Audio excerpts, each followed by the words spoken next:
लकड़हारे की कुल्हाड़ी। एक गरीब लकड़हारा पेड़ पर चढ़कर लकड़ियां काट रहा था। उसी पेड़ के नीचे एक नदी बह रही थी। अचानक लकड़हारे के हाथ से कुल्हाड़ी फिसलकर नदी में गिर गई। अपनी कुल्हाड़ी को ढूंढने के लिए उसने नदी में छलांग लगा दी, पर नदी के पानी का बहाव तेज था, इसलिए उसे कुल्हाड़ी नहीं मिली।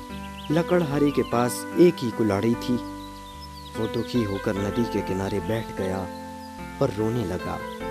उसके रोने की आवाज सुनकर जल देवता प्रकट हुए और उससे बोले, हे मानव, तुम क्यों रो रहे हो?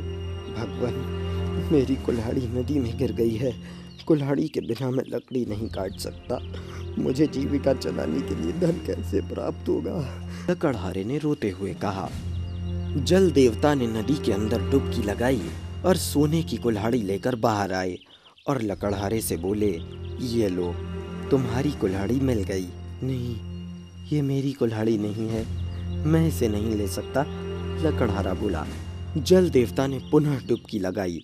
इस बार वो चांदी की कुल्हाड़ी लेकर बाहर आए, पर लकड़हारे ने उसे भी लेने से इनकार कर दिया।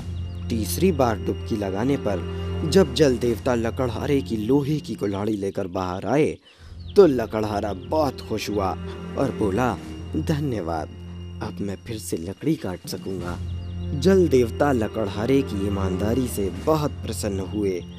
उन्होंने सोने और चांदी की दोनों कुल्हाड़ियां उसे उपहार में दे दी। इस कहानी से हमें शिक्षा मिलती है कि ईमानदारी सबसे बड़ी धरोहर है।